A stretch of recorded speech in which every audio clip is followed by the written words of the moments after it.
ఒక 40 సంవత్సరాల వయసున్న ఒక మగాయన్ని ఈరోజు పొద్దున్న చెయ్యి కాలు పనిచేయట్లేదు అని చెప్పి హాస్పిటల్కి తీసుకొచ్చారండి. కంప్లైంట్స్ ఎప్పటి నుంచి అయ్యా అంటే నిన్న మధ్యాహ్నం నుంచే నాకు ఒకవైపు చెయ్యి కాలు పట్టు సరిగ్గా ఇవ్వట్లేదండి, మాట కూడా కాస్త ముద్దగా వస్తుందని చెప్పారు. మరి నిన్న ఎందుకు రాలేదయ్యా హాస్పిటల్కి అని అడిగితే ఆయన చెప్పిన సమాధానానికి నా మైండ్ బ్లాక్ అయిందండి. ఆయన పక్కింట్లో ఎవరో పెద్ద ఆయన చెప్పారంట, ఎండను బలి దిగుతావు కదా, నీరసం చేసి ఉంటుంది లేకపోతే వేడి చేసి ఉంటుంది, చక్కగా వాటర్ దాగి పడుకో, రేపు పొద్దున్న కల్లా సెట్ అయిపోద్దని చెప్పాడంట. ఆ సలహా తీసుకుని పాపం ఆయన నిజంగానే వాటర్ దాగి పడుకున్నాడు. నెక్స్ట్ డే ప్రొద్దున లేచి చూసినప్పటికీ ఆయనకి కంప్లీట్గా ఒకవైపు చెయ్యి కాలు చచ్చిపడిపోయింది, పట్టు రావట్లేదు, మాట కూడా తడబడుతుంది, ముద్దగా వస్తుంది అన్నమాట, సరిగ్గా పడకలేకపోతున్నాడు. వెంటనే ఆయనకి స్కాన్ చేసి చూస్తే తల లోపల ఒకవైపు కంప్లీట్గా రక్త సరఫరా తగ్గిపోయింది. దాన్నే బ్రెయిన్ స్ట్రోక్ అంటాం. యాక్చువల్గా ఈ బ్రెయిన్ స్ట్రోక్ అనేది కంప్లైంట్స్ స్టార్ట్ అయిన 4 గంటల లోపు కనుక హాస్పిటల్కి వస్తే ఆ స్ట్రోక్ లక్షణాలను కంప్లీట్గా వెనక్కి తీసుకొచ్చి కంప్లీట్గా నార్మల్గా చేసే అవకాశం ఉంటుంది. మరి స్ట్రోక్ని గుర్తించడం ఎలాగండి? సింపుల్గా కొంత నాలెడ్జ్ ఉన్నా కూడా ఈజీగా గుర్తుపెట్టుకోవచ్చు.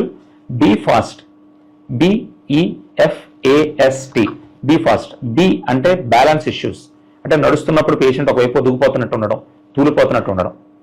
ఈ అంటే ఐ, ఒక్కసారిగా విజన్ పోవడం, అంటే కంటి చూపు సడన్ గా ఇబ్బంది రావడం. ఎఫ్ అంటే ఫేషియల్ ఎసిమెట్రీ, అంటే మూతి ఇలా పక్కకి వెళ్ళిపోవడం. ఏ అంటే ఆర్మ్ వీక్నెస్, అంటే ఒకవైపు చెయ్యి కానీ కాలు కానీ సరిగ్గా మూవ్ అవ్వలేకపోవడం, పట్టు లేకపోవడం, పైకి లేపలేకపోవడం, ఇవన్నీ.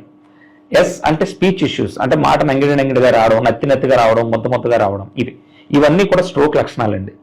మరి టీ అంటే ఏంటి? టైం.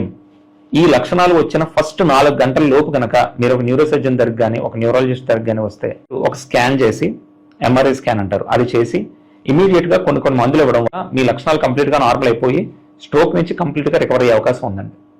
అని దయచేసి నా మనవి, నాలెడ్జ్ లేని వాళ్ళ దగ్గర సలహాలు తీసుకోకండి.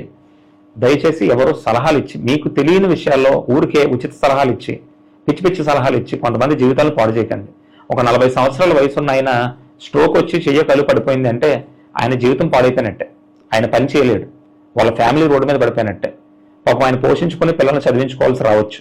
రేపు పొద్దున్న పిల్లల భవిష్యత్తుకి ఎవరో గ్యారంటీ. సో దయచేసి అర్థం చేసుకోండి, ఎట్టి పరిస్థితుల్లోనూ కూడా మీకు సబ్జెక్ట్ లేనప్పుడు ఉచిత సలహాలు ఇచ్చి జనాల్ని కన్విన్స్ చేయడానికి ట్రై చేయండి. Thank you.